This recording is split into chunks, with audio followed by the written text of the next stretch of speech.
Today is August 26, 2017, and this is another community rule investigation study. So let's start with asking our Heavenly Family to educate us and guide us to understand the principles.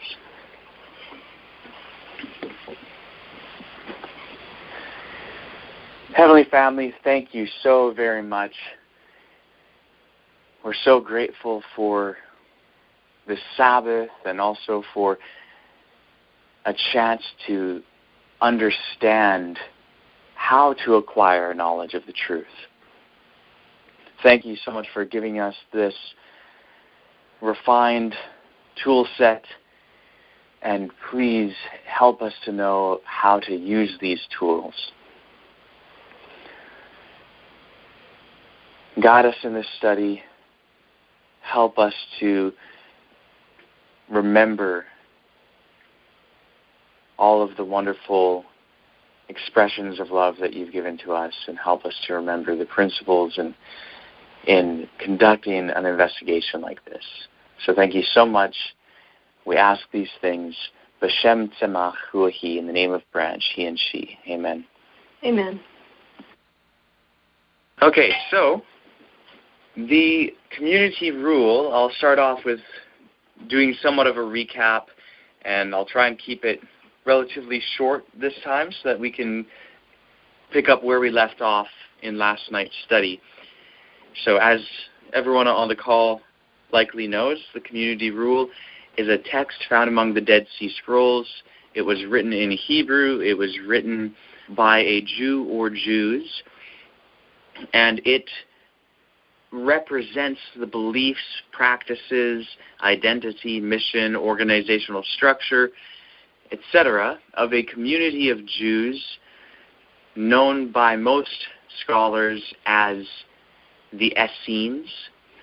And the community rule is itself so important for quite a number of reasons, only one of which is its role within the Essene group.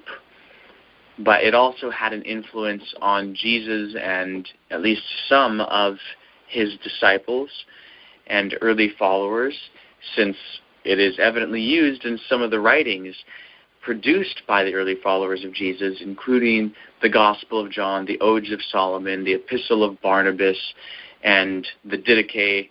Also, I should include 1 John, although the extent of its influence is certainly broader than just those writings.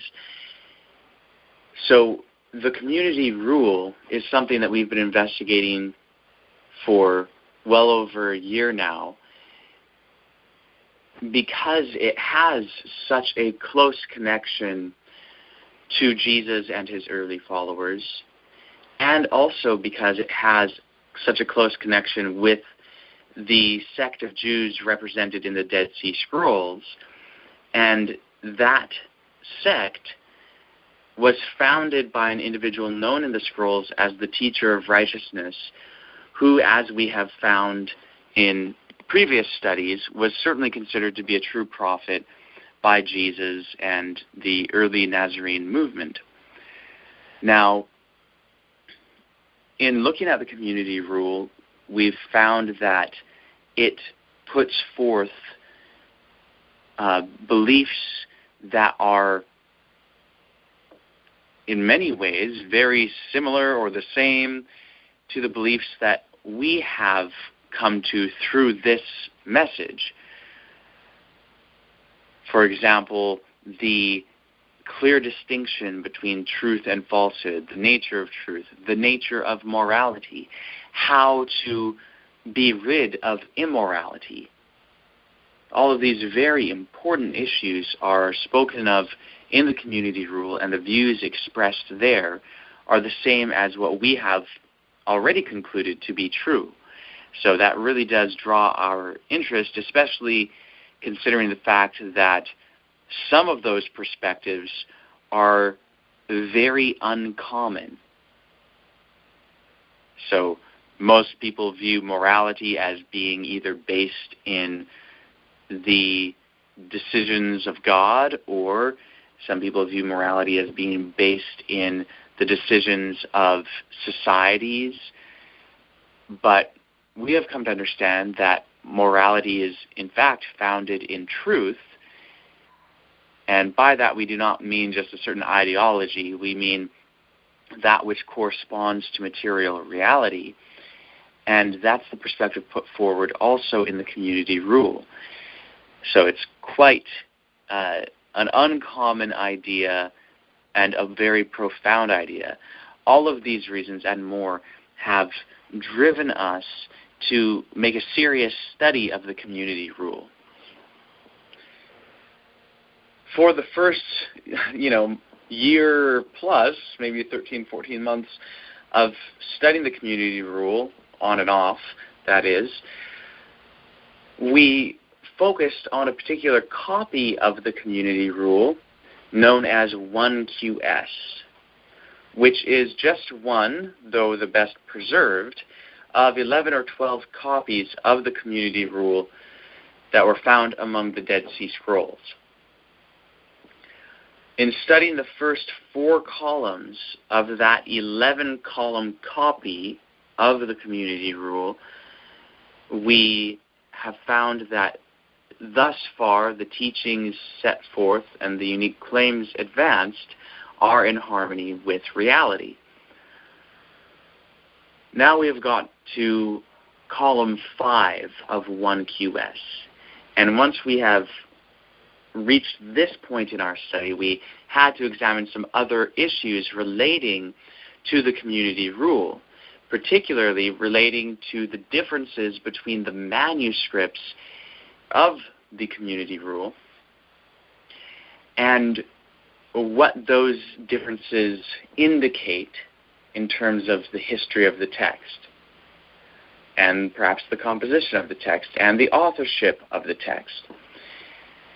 So basically, among these copies, there are differences, and some of those differences, which parallel the material in column 5 of 1QS, are significant in terms of the meaning of the text. And that's why at this point we are getting into these elements. So we've had to learn some things about different methods of study and different fields of study. So we have talked about textual criticism, which is the careful comparative analysis of all the available manuscripts of a given literary text in order to discern the history of the wording of the text. We've also considered paleography, which is the study of the form of the letters written by ancient scribes in different periods in order to get a sense of the development of how the letters were written in different periods. And thus, when looking at a given text, one is able to determine the date of the text based on the form of the letters. So all language as it is written slowly changes, or the forms that the letters take in different periods changes over time.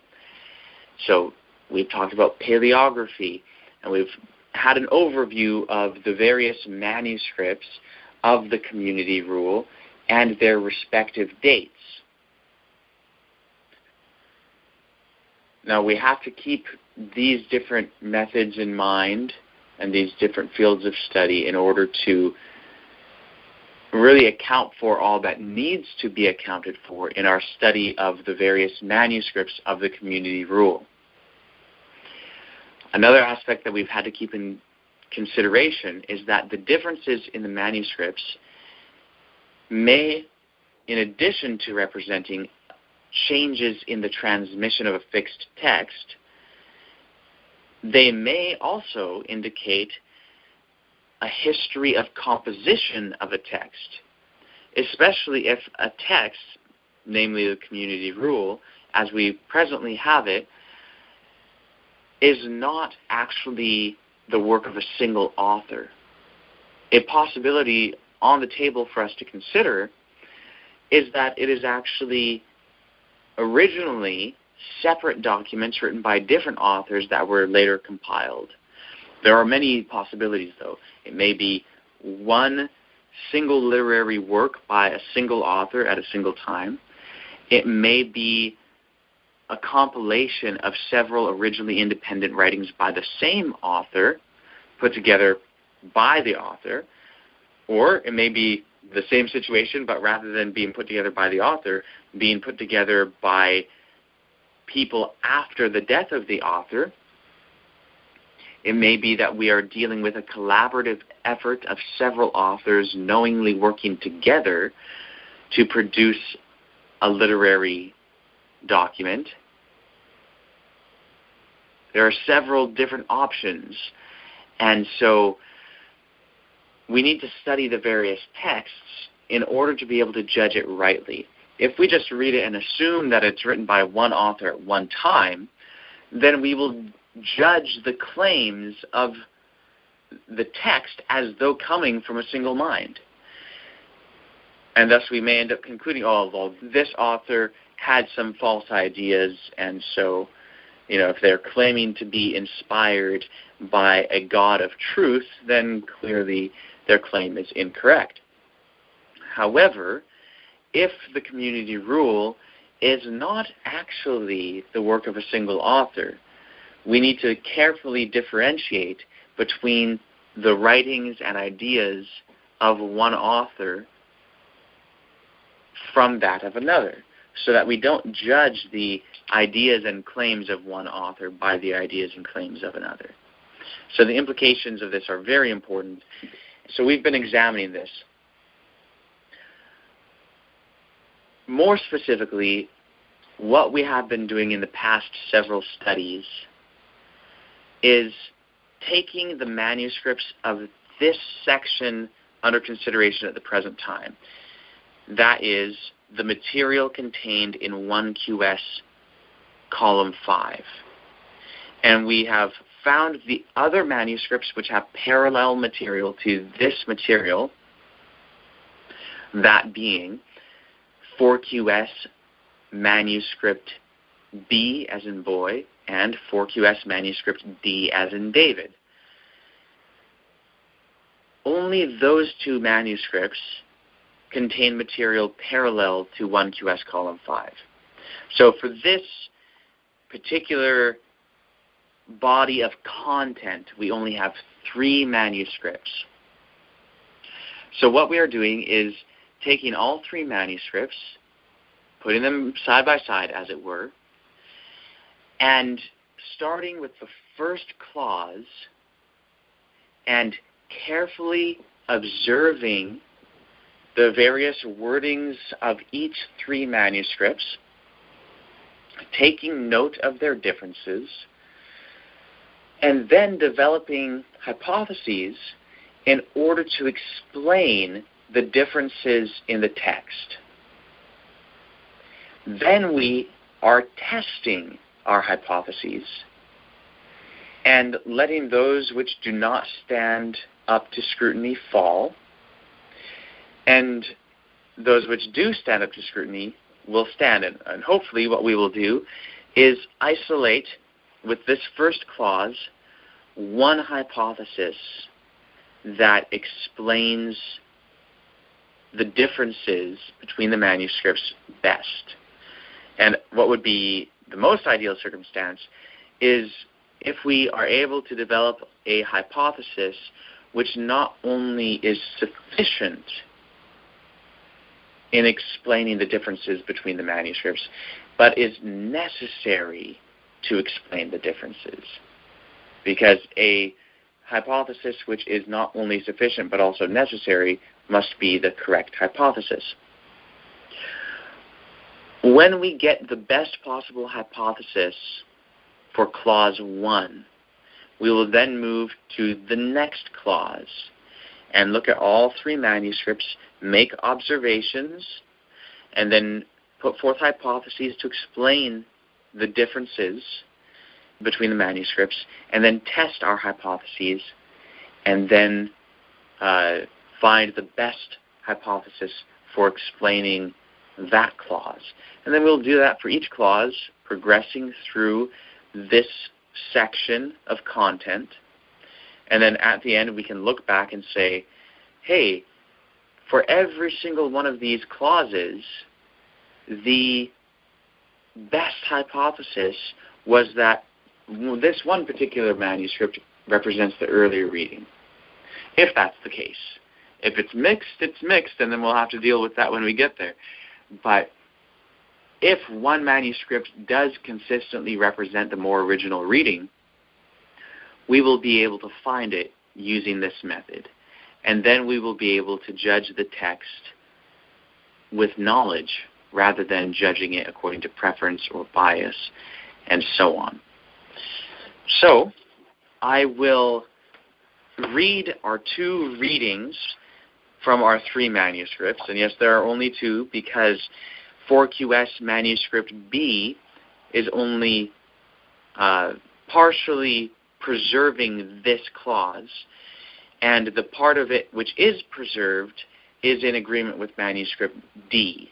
So it does not provide us with a divergent reading from the other two readings. It's in harmony with manuscript D, and so because of that, we have two attestations of one particular reading or one particular version, and then for 1QS, we have that one instance of that particular reading. So we'll start with reading the version that is retained in 4QS manuscript D. It says, "Instructions for the master concerning the men of the law who have dedicated themselves to withdraw from all evil and to hold fast to all which he has commanded." This same clause in 1QS column 5, line 1 says, "This is the rule for the men of the community who devote themselves to turn away from all evil and hold fast to all which he has commanded as his will." We have noted several differences between these two readings. One major difference is that the person or persons for whom the following instructions or rule apply are different in either version. So in Cave 4, the two manuscripts say that these are instructions for the master, whereas in 1QS, these are rules for the men of the community. So in one version, it is for the master, and in the other version, it is for the men of the community. In the Cave 4 manuscripts, it is instructions for the person, whereas in 1QS, it is rules for the men of the community. However, that difference of the person or persons for whom these instructions or rules are is not so great of a difference when we take into consideration the fact that in the 4QS version, while the instructions are for the master, they are concerning the men of the law. The men of the law is the phrase that is used to identify those who have dedicated themselves to withdraw from all evil and hold fast to all which he has commanded. In 1QS, it also talks of those who have devoted themselves to withdraw from all evil and hold fast to all which he has commanded, and they are called the men of the community. So 1QS, men of the community, 4QS, men of the law. But both of them are defined using the same phrase, namely, who have devoted or dedicated themselves to withdraw from all evil and to hold fast to all which he has commanded. Another difference is that the Cave 4 reading is grammatically sound in that the personal pronoun he in the phrase which he has commanded at the end of the clause, has a specific referent, the master, at the beginning of the clause. Whereas 1QS is grammatically imperfect in that the personal pronouns he and his at the end of the clause have no specific reference to be found within the clause. It talks about the men of the community who hold fast to all which he has commanded as his will. Well, who is the he and the his? Well, maybe it's an implied person, maybe it's implied to be God or something, but the fact is, grammatically, there is no subject to those personal pronouns. So 1QS is grammatically imperfect in that regard, whereas 4QS is grammatically sound in that regard.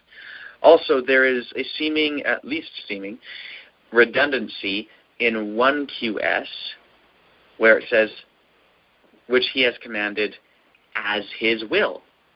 In 4QS, it's just simply which he has commanded. The phrase as his will is not present in the 4QS manuscripts. That is what may be referred to as a redundancy. So this last element of difference brings us to the question which we are particularly considering right now. We were talking about it last night and also last Saturday night. We've been talking about this very specific issue. And there have been several hypotheses put forward, and we've been testing the hypotheses in terms of the general direction of change. Like, does 4QS represent the more original reading, or does 1QS represent the more original reading? So we've put forth hypotheses in both directions and issued challenges and further support for hypotheses in both directions. And one of the hypotheses that has been put forth is that 1QS represents the more original reading because it is more awkward and redundant, whereas the 4QS reading is less redundant and less awkward. So the redundancy is not there, and it is grammatically sound.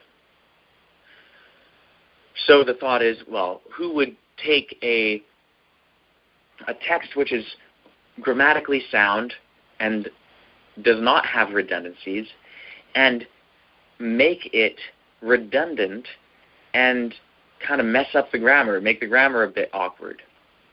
So that seems to be an argument in favor of the hypothesis that 1QS is the more original form and 4QS is the later form. But then we're kind of having to challenge that hypothesis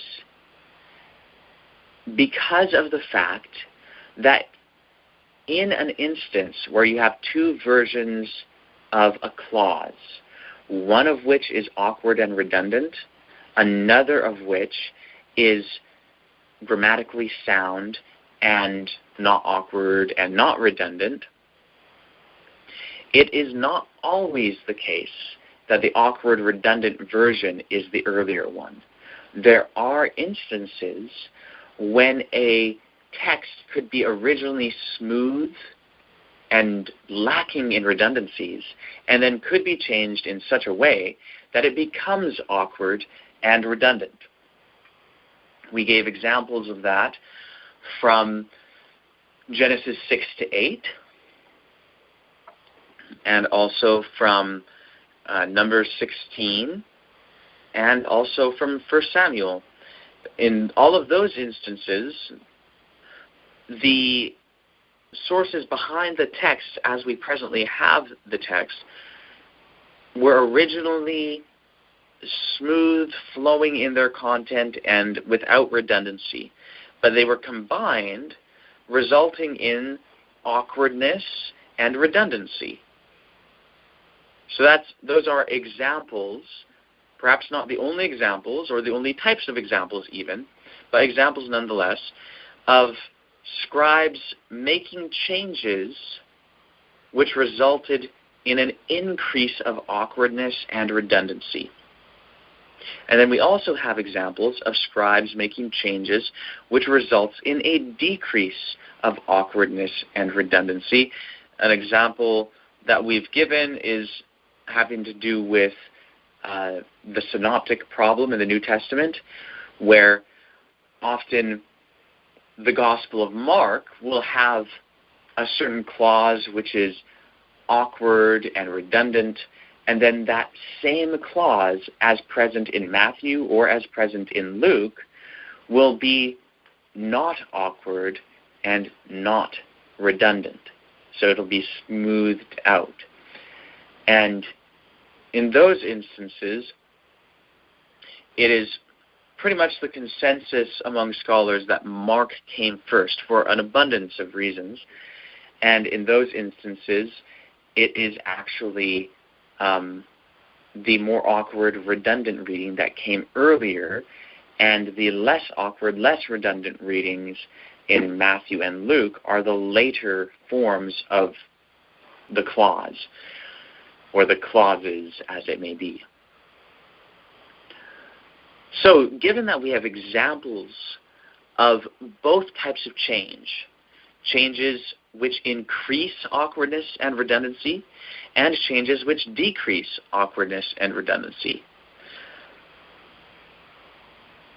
the question at hand is, what methods can we use when presented with a question of which saying is original out of two versions of a given clause, one of which is awkward and redundant, the other of which is grammatically sound or not awkward and not redundant?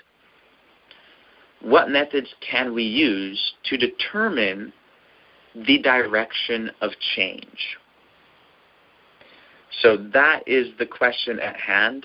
There are many other related issues to this, but really, right now, we want to find out what methods we can use in order to find out the direction of change. And I will mention two examples that have been given so far, both of them from last night. So one way that you might be able to tell is if you can look at a text and you can actually discern, like let's say it's kind of awkward and redundant, and you are able to discern independent sources within your text. And you're able to verify that, well, here is one independent source and here's another independent source, and they have actually been combined.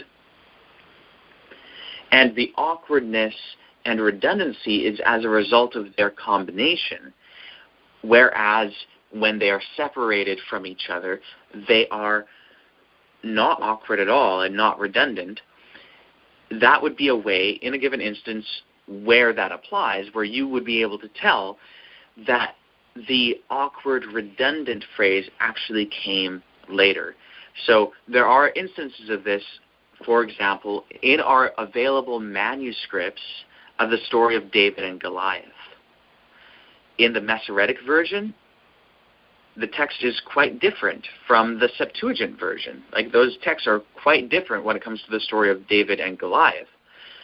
So the Masoretic manuscripts have awkwardness and redundancy as a characteristic of them. And the Septuagint manuscripts of the story of David and Goliath are not awkward and redundant. The awkwardness and redundancy that is present in the Masoretic text is actually due to the fact that the Masoretic text represents a combined story of two originally independent David and Goliath stories that were then spliced together. And the way that was able to be determined is by the fact that when you take, I'll put it like this, everything that is in the Septuagint for the story of David and Goliath is also in the Masoretic text. When you take all the additional things in the Masoretic text that are not in the Septuagint, and you read them independently, it is a coherent narrative that is internally consistent, not awkward, and not redundant. When you read what is in the Septuagint on its own, it is also an internally consistent story without awkwardness and without redundancy. The Masoretic text is a combination of the content that is found in the Septuagint on its own and the content which is in the Masoretic text but not found in the Septuagint. When combined, it is awkward and redundant. The way that it was able to be determined that the awkward, redundant version of it is the later one is because of the fact that you could actually separate two separate sources. So that's one way that you can determine. And in that instance, it is the case that the awkward, redundant saying or version came later. The second method that could be used, hypothetically at least, in order to determine whether a text or whether in a circumstance where you have two versions of a clause, one awkward and redundant, one not awkward and not redundant, another method that could hypothetically be used in order to determine the direction of change would be, say you have not only the one manuscript from the scribe who made the awkward version, but you have multiple manuscripts made by that same scribe. And not only do you have those manuscripts, but you have the manuscripts which that scribe had before them while making their own copy. In other words, the copy from which they made their copy. And then you have the same circumstance with the other scribe who produced the version of the clause that is lacking in awkwardness and redundancy. And you are able to actually study enough of the products of each scribe to determine their scribal tendencies. And let's say, for example, the scribe who made the version that is lacking in awkwardness and redundancy is typically very faithful with their scribal activity. In other words, what they have before them is what they copy. Where it's awkward, they leave it awkward. Where it is grammatically sound and not redundant, they leave it grammatically sound and not redundant. So they're very faithful with their scribal practices. And then you take the other scribe who produced the more awkward and redundant version of the clause, and you notice that in all of their scribal activity, they tend to make things awkward because maybe they're just not that good of a scribe.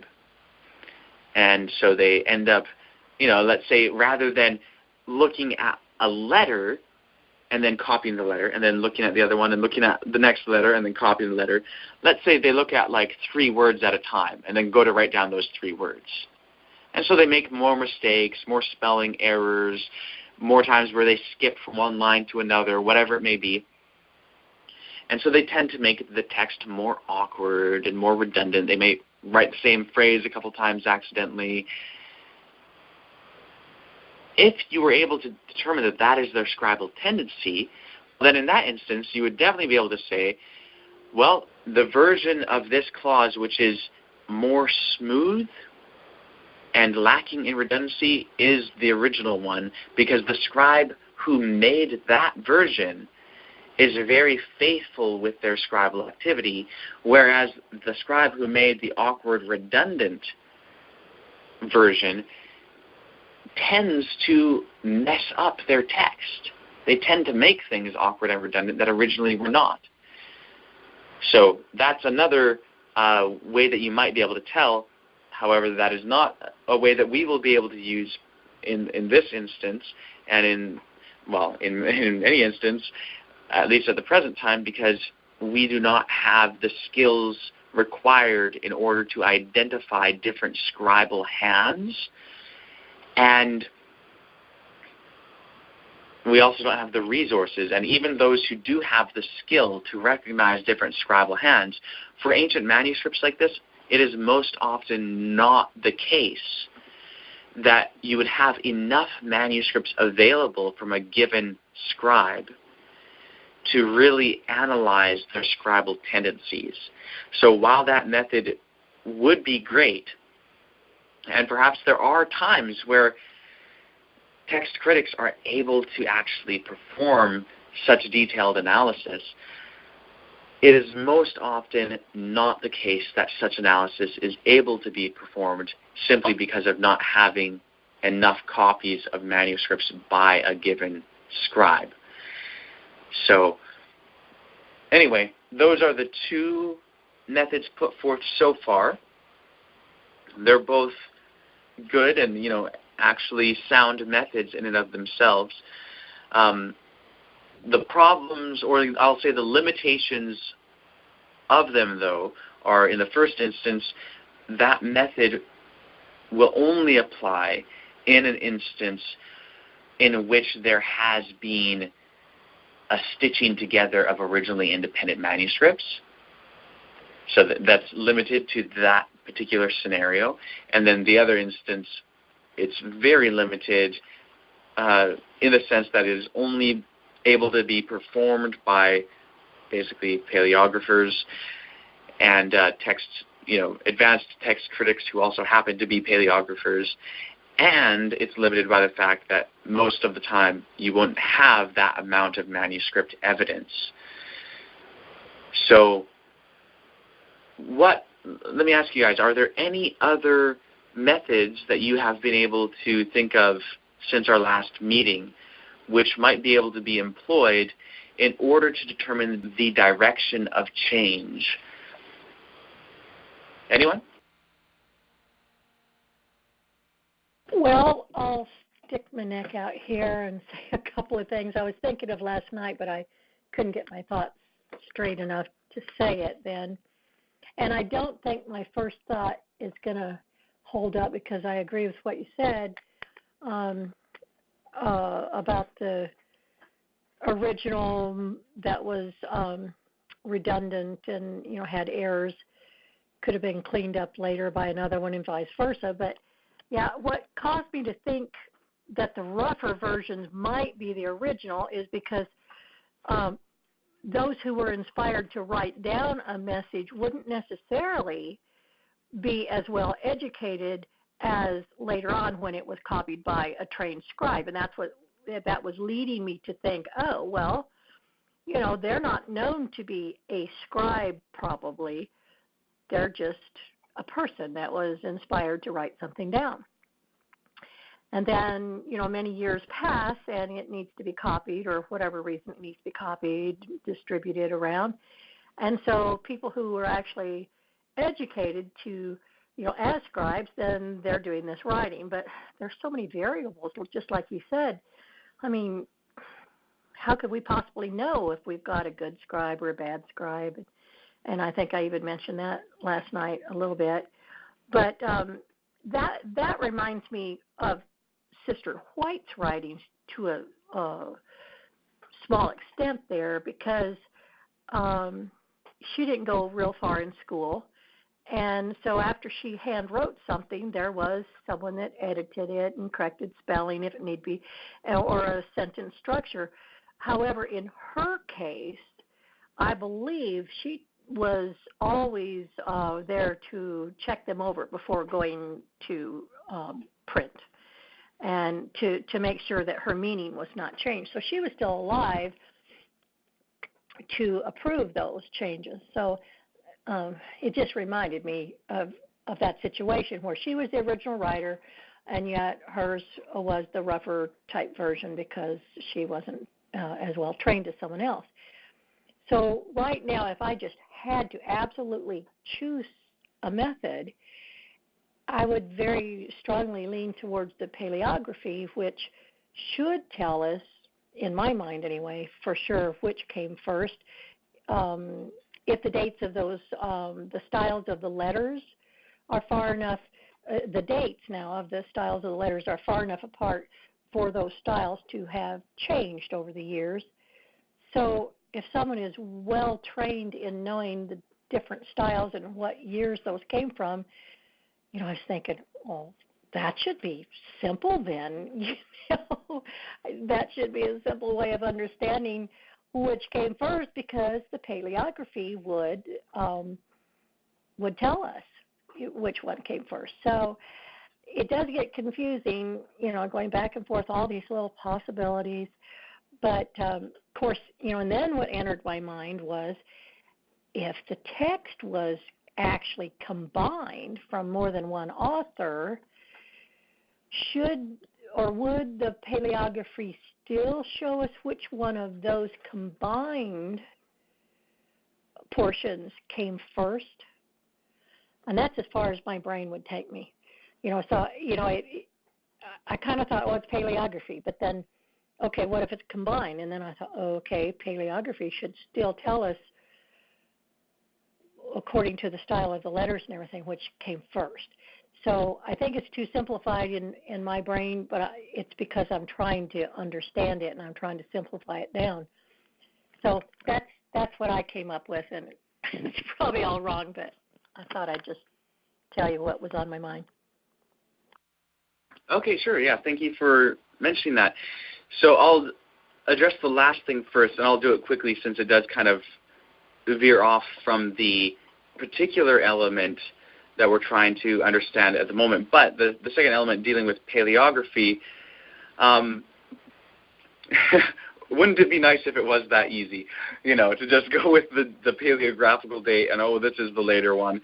But, of course, the 4QS manuscripts, and just to keep the paleographical dates in mind, the two manuscripts that we are considering from Cave 4 are paleographically dated to between the year 30 BCE and 1 BCE. 1QS is paleographically dated to about the year 100 BCE and possibly a bit earlier. So it's like 70 to 100 years earlier than the Cave 4 manuscripts. However, both 1QS and the Cave 4 manuscripts are copies of copies.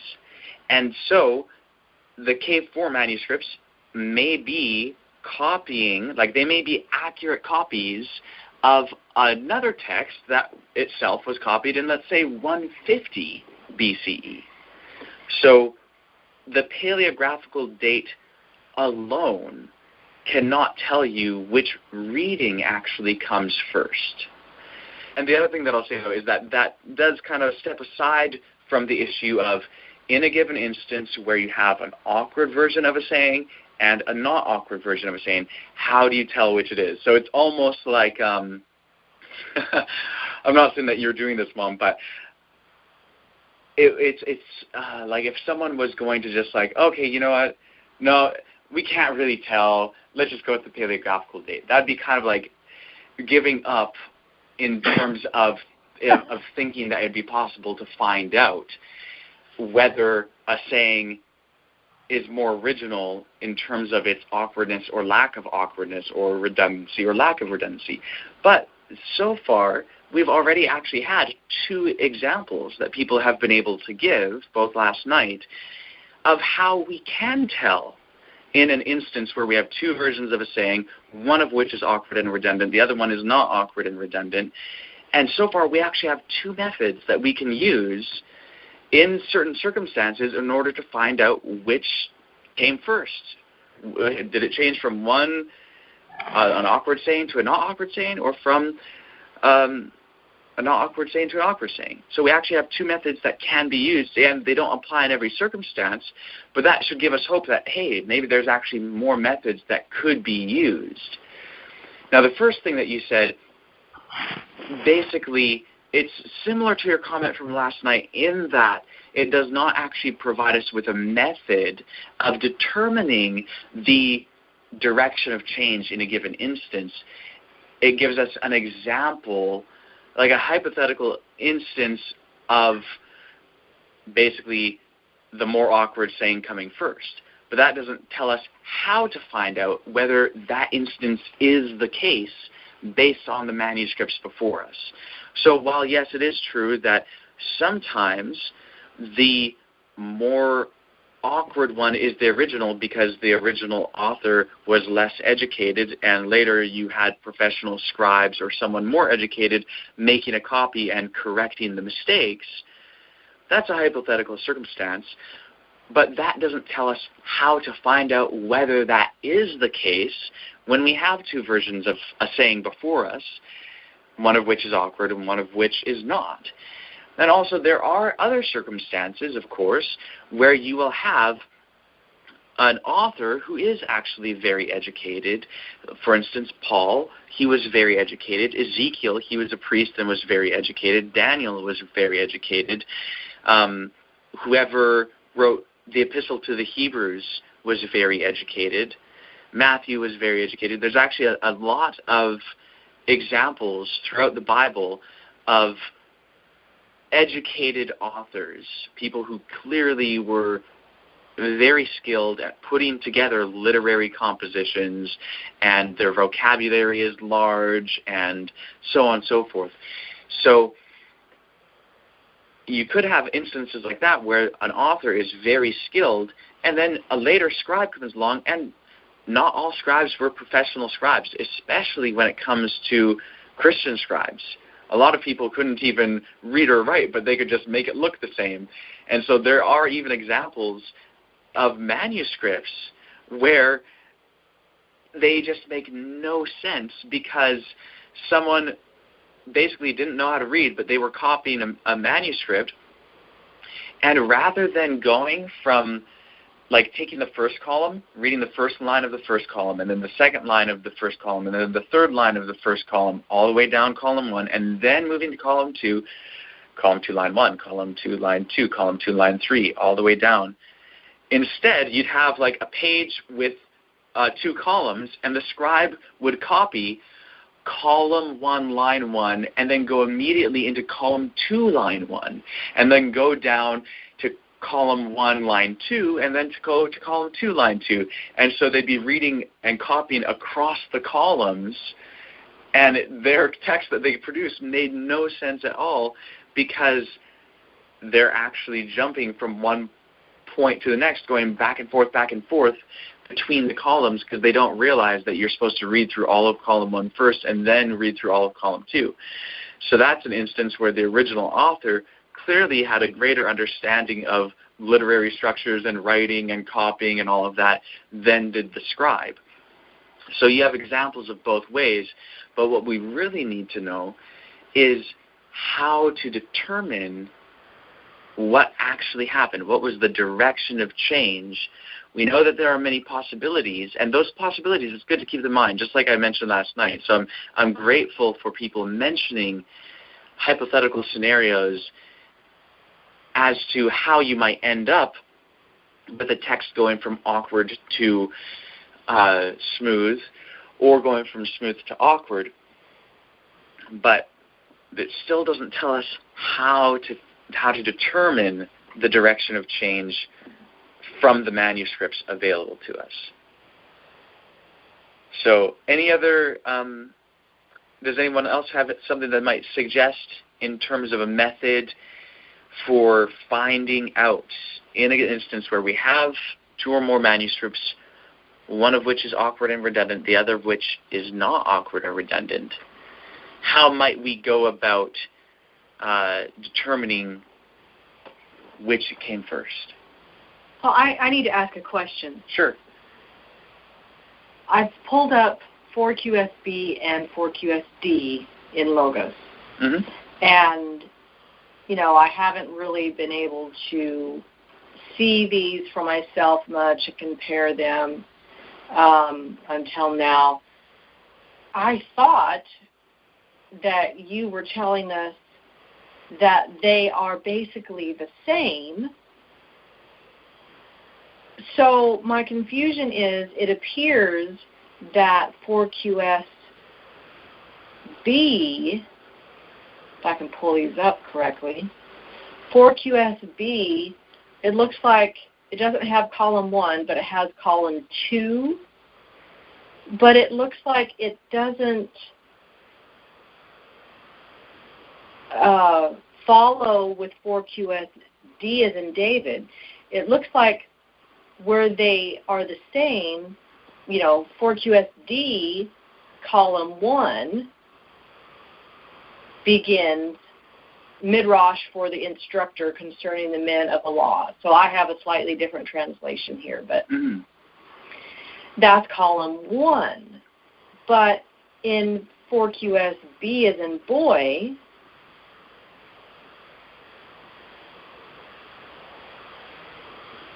it's not until column 4. No, sorry. Is that column 9? Maybe I'm not looking at the right manuscripts.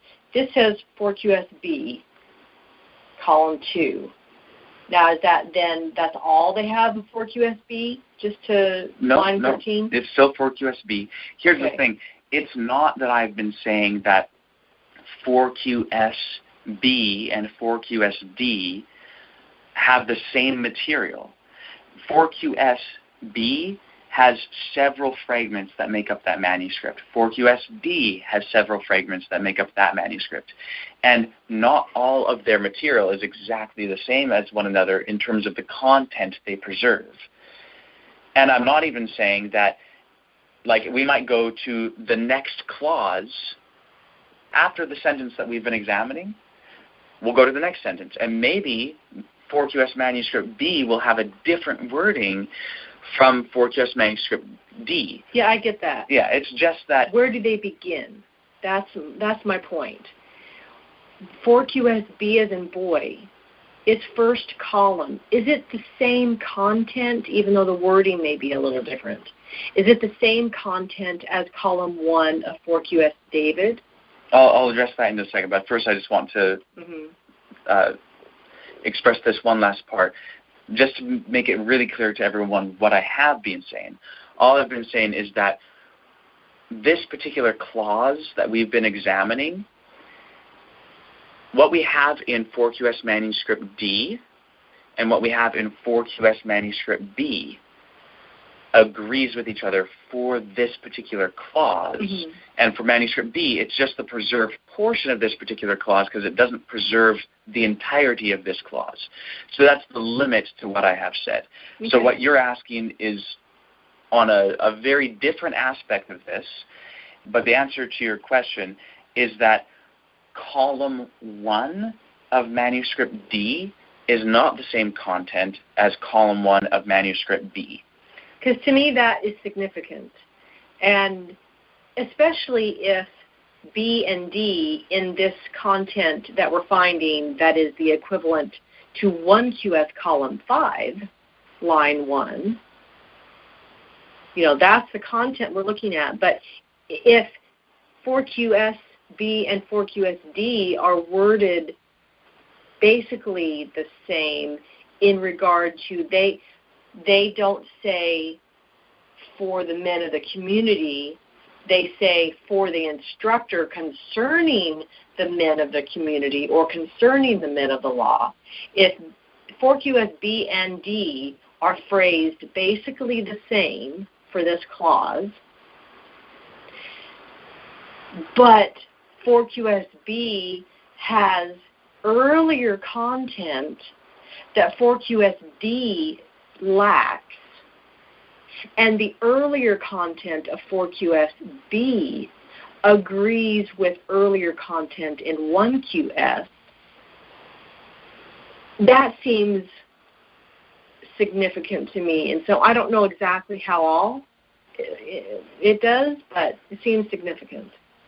Sure. So that gets to questions like whether one thing is an originally independent document that was later stitched together, and like we may have multiple phases of composition being represented. We may have, it may not be that one thing was originally independent. It may be that one thing is an extract. It may be, let's say, 1QS is the original, and then 4QSB is a secondary phase, and then 4QSD is just an excerpt of basically what is in 4QSB. So those are all different possibilities. but that is getting to a lot of the broader issues aside from the specific issue that we're trying to look at right now. So that's all important, and we'll have to look at that and take all of that into consideration. But does anyone have anything in regard to the issue of when we have an instance when we have two different versions of a clause, one of which is awkward, one of which is not awkward, how to tell in which direction the change went? I don't. Okay. I might, now that I am understanding my question that I needed to ask, that I might be able to wrap my brain around it more, but I don't know. We'll see. So, because I haven't got a clue, this just popped in my brain. Since we've discussed in other instances how we could date things by archaeology and different things, could there possibly be any other written documents that would lead us to believe they were at the same time one or the other of these? Is there any way there's another manuscript out there that might bring us to the right conclusion? I'm not saying there is, because I have no idea. I'm just wondering, would that be one way to search? Okay, so that's getting to the broader issue, and I know I might be sounding like a stickler for this, but I would really like it, guys, if we could focus on this particular issue, because this is the thing. In order to actually obtain a knowledge of it, we have to be able to stay focused on it and look at one aspect at a time, okay? Personally, I think that many of us don't even recognize that we're not sticking to the issue. Right. That's what I was going to say. I didn't know I wasn't. I thought I was. So, sorry. This is why last night I was asking if you understand the question. I understand the question, even. Right. Okay, so the reason why, I'll just say for the thing that you were asking in regard to this, the reason why that doesn't specifically relate to the issue is because it's not dealing specifically with awkwardness versus not awkwardness and redundancy versus not redundancy, right? I know that it doesn't directly relate to that, but I wondered if there was something that I would learn from my question that would give me the tools to contemplate that question. Okay, sure. Yeah, I mean, possibly, something like that could come about through some indirect way, but so here's the thing. The question I had, I'll just restate the question again so we can keep it clear. And all these other things, I'm not saying that they're unimportant or that we don't need to consider them. We do need to consider them. But the problem is, if we lose focus on one element, what can end up happening in a meeting like this, right, is that we can all bring in other elements. And, let's say we all get together and we're talking about this, and then we all start putting forth hypotheses, and we have 4 or 5 different hypotheses on the table. And then someone says, okay, well, I have a challenge to this hypothesis that was mentioned 20 minutes ago by that person. Okay, and then right after that, someone mentions, oh, well, I have a further support for this hypothesis mentioned 5 minutes ago by this other person. And it's kind of going back and forth, and the conversation is crossing paths in different ways. Things can just easily get confused. And so this is why it's important to just go about it in an orderly, systematic way, where it's okay, we have a hypothesis, we'll consider that hypothesis right now and find challenges and strengths to that hypothesis, and then we'll move on to another one. And so, okay, well, someone brings up one issue, okay, well, let's look at that issue right now, and then we'll find what we can on that issue before moving on to other things. And so that's why I'm really attempting to kind of keep things focused here. And I understand that that's at risk of coming across as pressing hard on a particular point or being unrelenting or something like that. And that's really not the goal at all. It's just the fact that when we're dealing with things that have so many different aspects and so many different facets, if we don't keep it very orderly, it will very quickly become chaotic and confusing and hard to keep track of what we're actually trying to find out. So what we're doing, and this is broader than just this issue in the community rule. Yes, we are looking at this particular clause in the community rule, but what we're doing is we're taking a step back from that and saying, okay, one of the elements of difference between our two readings of this clause is that one is awkward and redundant and the other isn't. So now we're just taking a step back and saying, hey, well, in any instance where we have two versions of a clause of any document, one of which is awkward and redundant and the other which is not awkward and redundant, how might we go about determining which one came first? So that's really the question at hand. And there have been a couple things put forward, as we've talked about, that actually do give us ways to determine an answer to that question in certain circumstances. But there are more things, more means that could be used, more methods that could be used to find out in given circumstances which direction the change went in. And the two methods that have been given so far are really good within their limited spheres in which they apply. But they both apply in fairly limited spheres. And so that's why it's like, okay, let's try and get a broader picture of this. And I understand, like, it could be frustrating trying to understand this, but guys, it's so beneficial for us, so beneficial to come to understand how to determine things like this. And so I would like to take another step back. So remember how we have one question? So let's say we have question number one. We have two manuscripts, one's awkward and redundant, one isn't. So question number one is, which came first? And that's not the question that we're specifically asking. We've taken a step back and asked question two. How can we determine which came first? So question two is really, how can we find the answer to question one?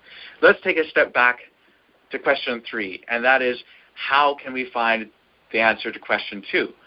How can we go about determining what methods we can use to find out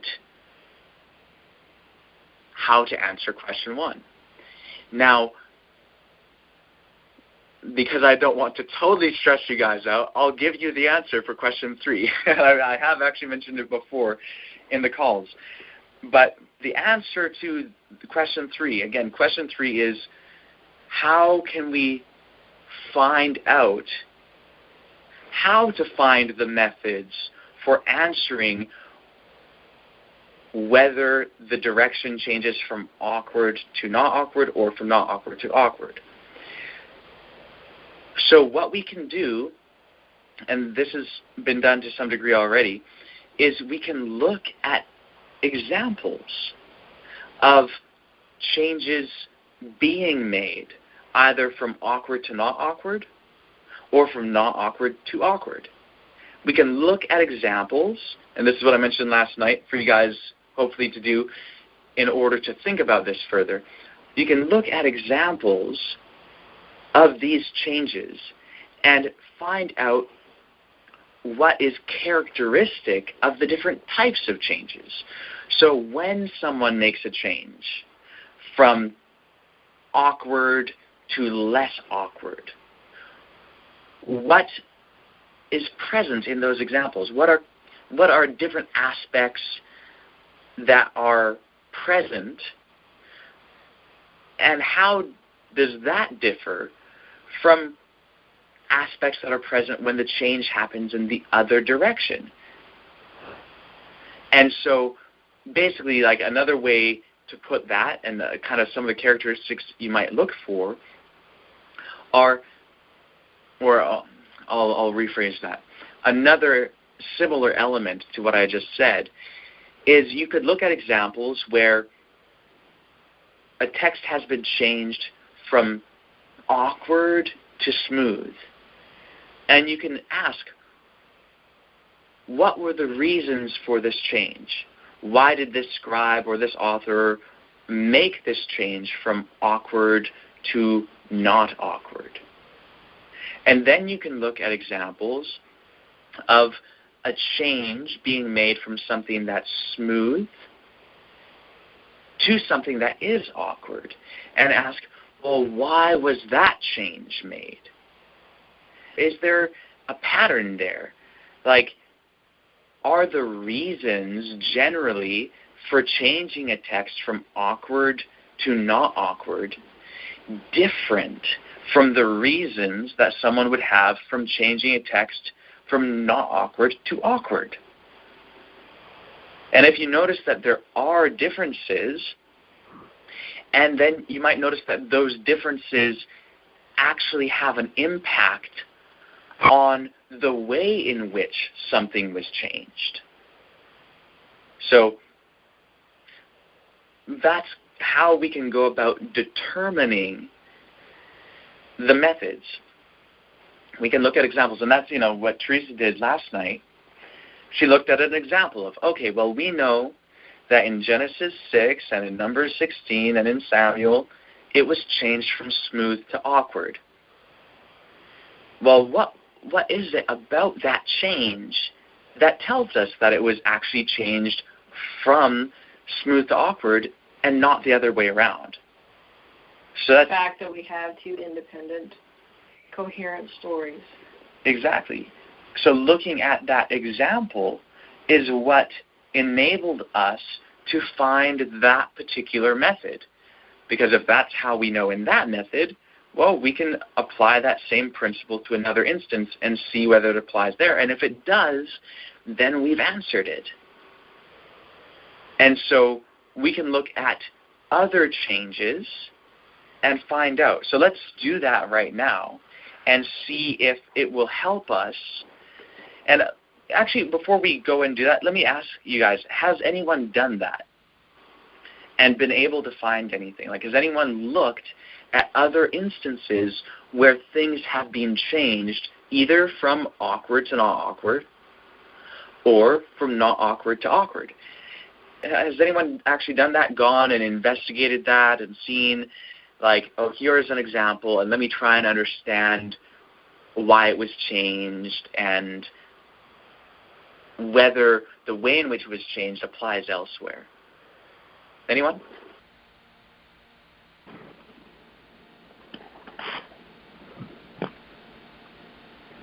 I didn't do it since last night, but I've done it in the past.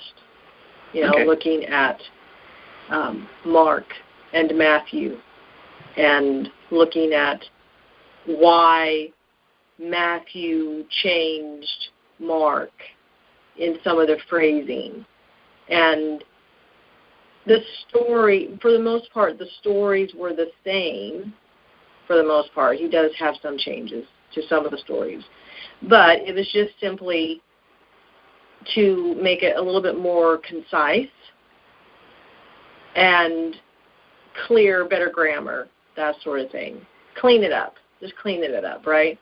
And, of course, we've all looked at the other aspect, the opposite example, of taking the two independent stories, needing to combine them into one because you don't want to have all these competitive versions floating around, which are contradictory to one another. So make them into one and try to make it flow as well as possible. Well, it's not going to, because there are contradictions. And if you try to keep both stories in one version, it's not going to make sense in parts.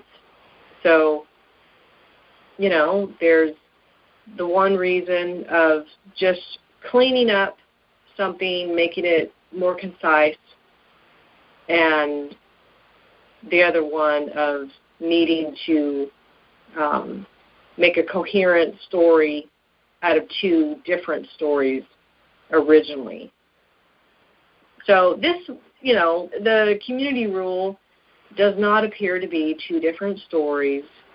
It doesn't appear to be in the same line of going from less awkward, not awkward and not redundant, to being awkward and redundant because of stitching two stories together. That doesn't seem to apply to the community rule. Of the two examples of things that I've looked at in the past, this seems to fit more with the idea of the Mark and Matthew comparison, where you have an original text and then someone's using it, whether, in the case I'm talking about, it was a different author. But even if it's the same author, I know that you fix things, rephrase maybe how you've worded something to make it less awkward or less redundant. It's just easier to understand, more clear and concise. And this example appears to be fitting with that scenario to me. Okay. So I really appreciated how you mentioned how looking at Matthew and Mark, how they're the reason why Matthew changed Mark was simply to improve its grammar and that sort of thing, but it's basically saying the same thing. Now, I'm going to ask you a question in regard to that particular thing with Matthew and Mark, and you may find yourself sounding redundant in answering it, But what was it about, like when you had Matthew there side by side with Mark, and you're looking at them, what was it about the way in which Matthew changed Mark that led you to believe that his reason was merely to improve the grammar and, Because it was improved. Right, because it was improved. And was there anything else, like that was a major change there other than that in that instance? Not that I recall. Right, okay. So basically, the way that you can tell the reason is, so that's like a characteristic of the change, right? That's kind of what I'm talking about, where a characteristic of the change in going from Mark's wording to Matthew's wording is that it's rather bland and unmeaningful. All it is just improving the grammar. Now that's a very different characteristic from like the change in Samuel with the story of David and Goliath.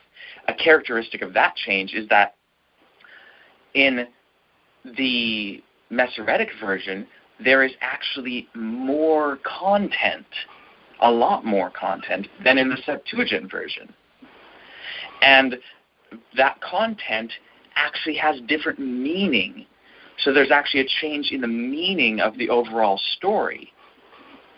So it's not just trivial. So notice now that the differences, the characteristics that are present in the changes are different in those two examples. Again, in Matthew, the characteristics are that the change is really not that much of a change. So like just to give you one example of Matthew removing a redundancy.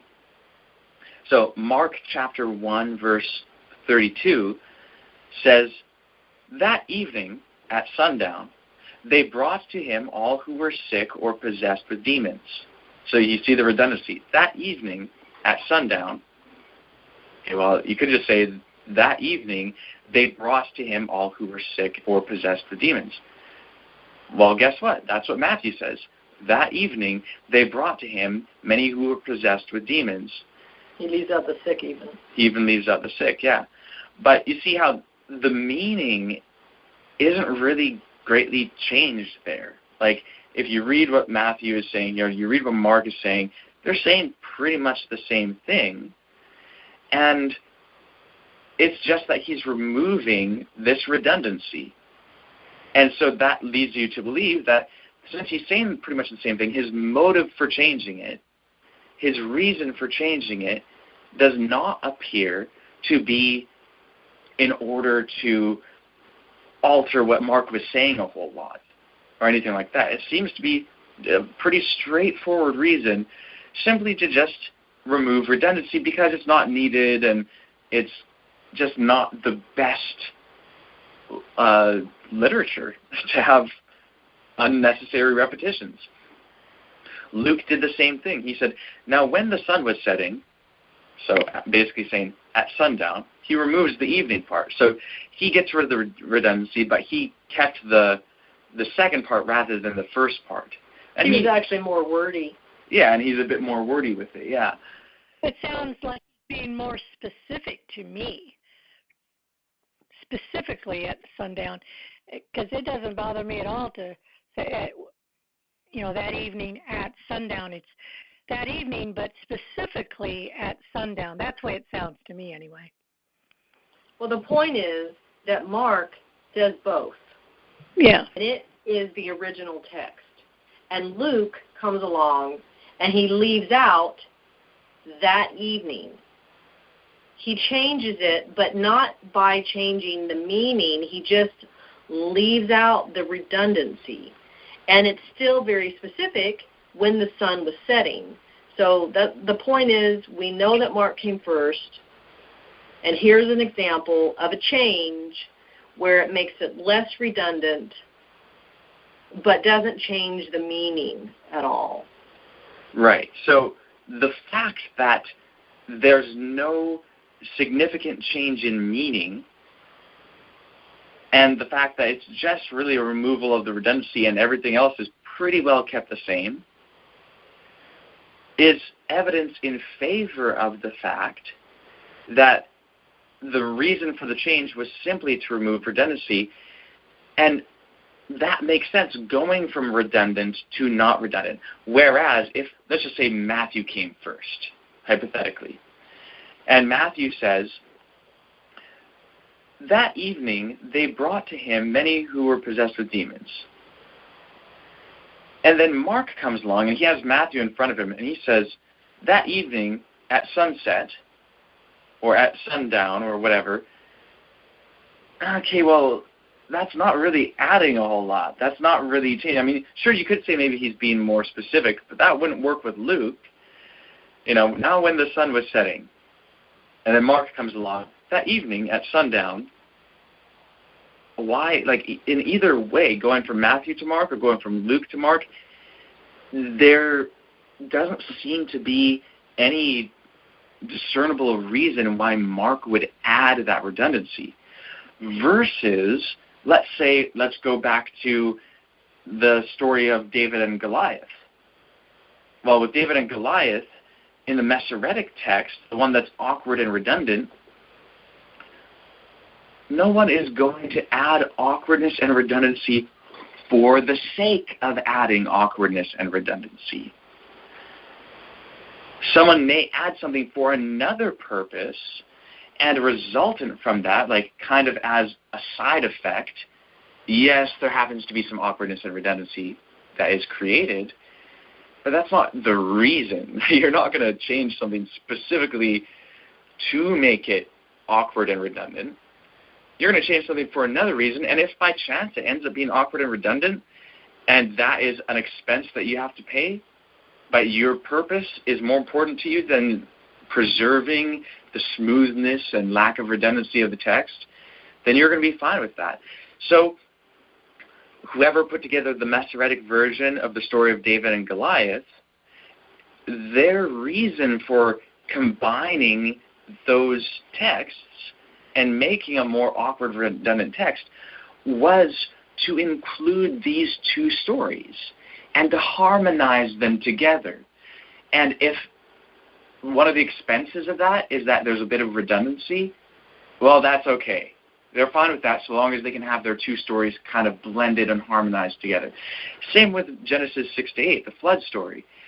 The person who combined those two accounts didn't do so in order to make it unnecessarily repetitive and in order to make it kind of awkward. No, they did it because there's these two versions that actually contradict each other at various points, but they believe that this happens, so they want to make the two stories blend. They want to have them harmonize together. So they took those two stories and literally blended them and tried to harmonize them together to make them into one overall story. And one of the side effects of that was that there happens to be redundancy and awkwardness. So with all that in mind, like the different reasons why someone might change a text in order to make it not awkward and not redundant, and then the reasons why someone might change a text resulting in it being more awkward and redundant.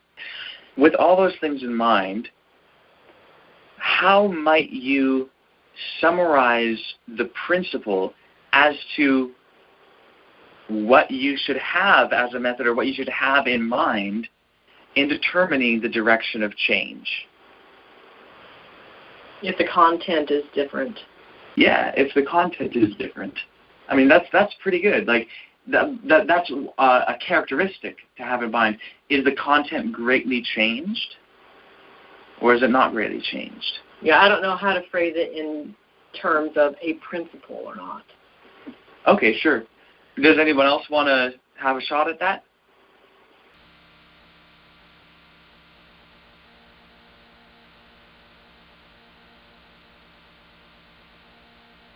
Okay, so basically, when it comes to awkwardness and redundancy, since no one is going to make it awkward and redundant for the sake of making it awkward and redundant, the thing that we should have in mind is to look for characteristics that might indicate that the reason for the change was something else. And if there is, like if the awkward and redundant saying or version has no characteristics within it that indicate that someone changed it to be in its awkward and redundant form for a reason other than awkwardness and redundancy, then more likely than not, the awkwardness and redundancy was original and someone changed it for the purpose of being smooth. And if the smooth version, if the only difference is that it is simply smoother, but there's no real change in content or anything, then basically the smooth version came after, because all the characteristics of it only indicate that the reason for the change was smoothing out, and that's it. So let me try and just, Can I try? Simmer that down. Yeah, go ahead. Okay. So are you saying that the way to phrase the principle is to look for, okay, you have the awkward, and I know our calling card is going to go out here in just a couple minutes, so I'll try to hurry. Are you saying that we should look for, okay, here's one that's awkward and redundant, and here's one that isn't. Look at the one that's awkward and redundant. If there's a reason that's apparent other than just awkwardness and redundancy, then it might be that this was the later version. But if between the two there's no change in content and the only difference is that one is cleaned up but the meaning is the same, then no one's going to, just for the sake of awkwardness and redundancy, change it to that. Yes. So, yeah, I think that's a very fair, clear expression of the principle. Okay. So we're going to have to hang up now and then call right back in. So be back in a moment. All right, we are back. I just want to mention something on what we're talking about. There are many reasons why someone may change a text that would inadvertently result in it being more awkward and redundant. Someone may accidentally change a text and simply leave a word out, and it thus become awkward and redundant. Someone may deliberately change a text because they disagree with it theologically, and they might insert a phrase or do something to kind of like, if there's something that really grinds them wrong from how it's worded, they might adjust it, but do so in a way that doesn't change a whole lot, and then maybe it'll just end up being a little bit more awkward. So it may be more grammatically awkward, but less theologically awkward for the scribe. And so that's another potential reason for change. Someone may change the text by trying to harmonize it with another text and thus make it awkward in some way. But again, someone won't make it awkward for the purpose of making it awkward. And so the characteristics of the change will be different. If you notice like a theological change in meaning or something like that, then it's like, oh, wait a second, there's a change in the meaning of this text. So perhaps the awkwardness is just an inadvertent side effect. Or, whatever. Like, I'm sure there are many more examples that could be given as to why someone might change it. But if the meaning of the two versions is the same and one is just better grammatically, then far more likely than not, the smoother version is the later version. Yeah, I was going to describe what I'm understanding is our result of this redundancy and awkwardness thing. So as long as a change was for the purpose of clearing out the redundancy and awkwardness and does not inherit a change in the context of the statement, we can best assume that the original was a version with the redundancy and awkwardness. Yeah, I'd say so. And the only thing that I would add to that is that the way that you determine the reason for the change is the characteristics of the change itself. So that's the only other thing that I would add to that. But that was very nicely and concisely put. Sorry, so the way to determine, say it again, please. The way to determine the reason for the change is the characteristics of the change itself. So basically it's like this. And the reason why I wanted to add that is because you said if the reason for the change is only this, then we know ABC. Well, but we have to know how to determine the reason for the change. So if the characteristic elements of the change are grammatical and only grammatical, well then the reason for the change is grammar. Improving grammar. If the aspects of the change or the characteristics of the change are actually theological in nature, well then the reason for the change was a theological reason. Likewise, if it is historical in nature, like let's say you have one manuscript, it's like of the same document, and one manuscript gives a historical picture that's one thing, and then another manuscript gives a different historical picture, well then there is a historical reason, like someone had a different historical perspective, and they wanted that historical perspective. If the difference is that there's a lot of added content and it's actually another independent story, then their reason was to combine two originally independent sayings. So that's just saying that rather than just saying, well, the reason, I think it's important to say, well, we have to define how to find the reason, and it's actually really straightforward. The nature of the change tells you the reason for the change. Mm-hmm. And so if it's grammatical only, well, then you know that the reason was grammatical and that, it's so unlikely that anyone is going to deliberately make a change to be grammatically awkward for the sake of it being grammatically awkward. No, they might inadvertently make it grammatically awkward in order to change it for another reason. But if they're changing it for another reason, that other reason should be apparent. If they're changing it for a theological reason, well, there should be a theological change, et cetera, et cetera. All right, so I see a change in here, and I think that it's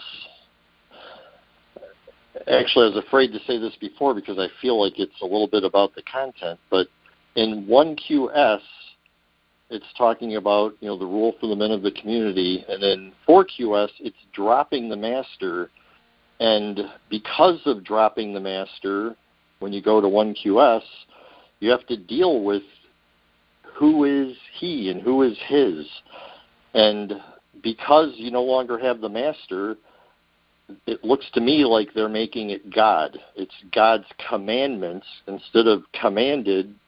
Instead of the master he has commanded, now it's his commandments, which would be God.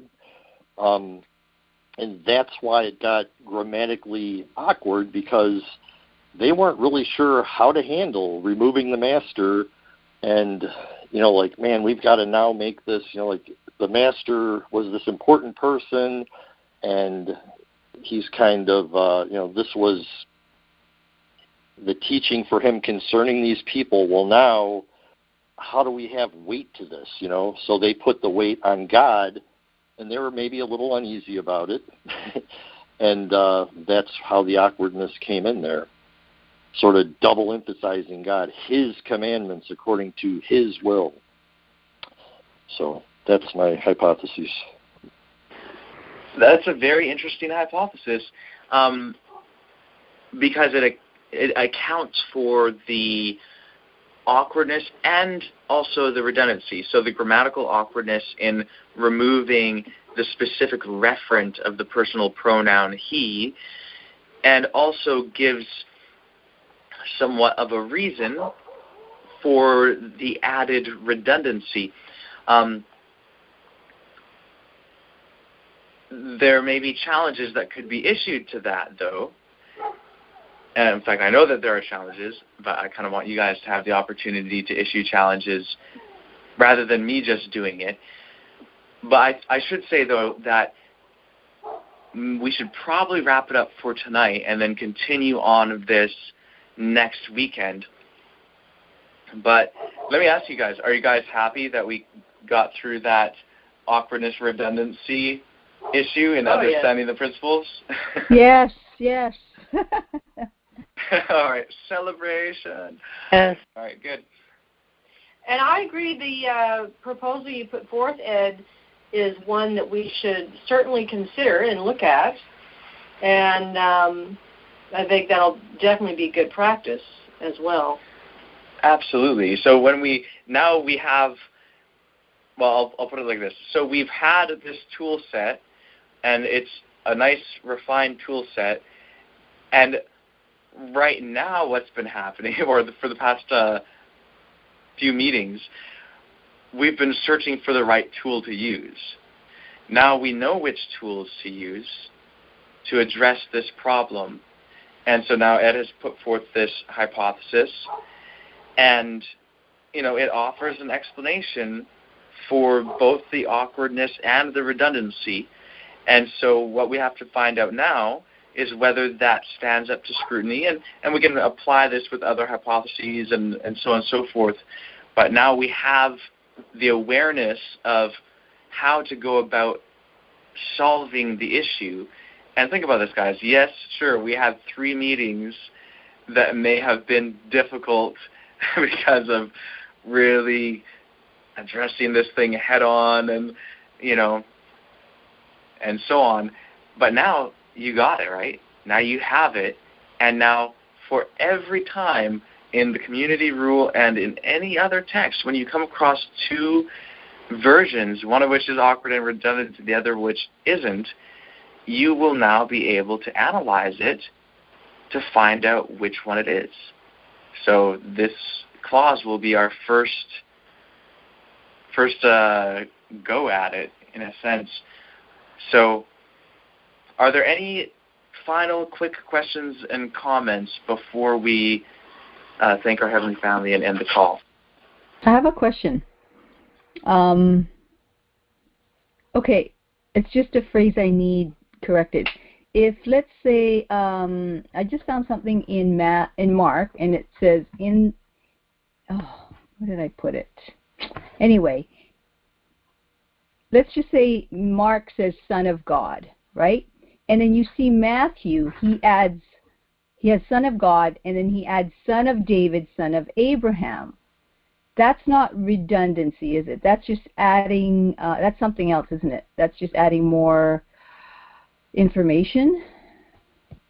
Yeah, that's adding more information. And so, like, you know, you're looking at Matthew 1 and Mark 1, and right. They're making different points. And so, like, Mark is just trying to introduce Jesus. So, you know, the gospel of Jesus Christ, the Son of God. Okay. Whereas Matthew, he's giving a genealogy, which Mark doesn't give. So that's not actually really like parallel content. It's the introduction to both of their gospels, but they're doing something different for their intros. Okay, thanks. Any other comments or questions?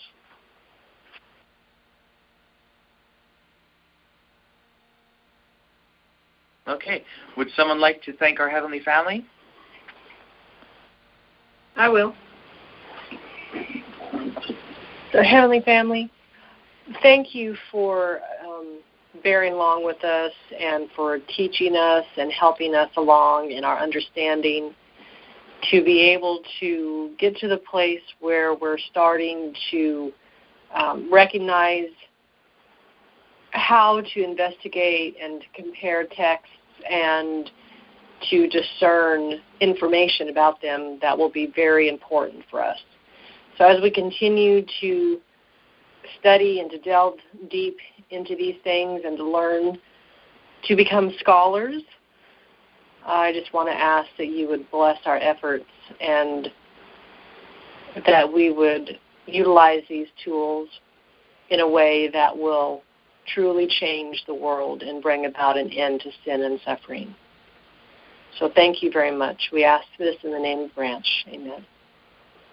Amen. Amen. Amen. All right. Love you guys. Have a good night. Good night.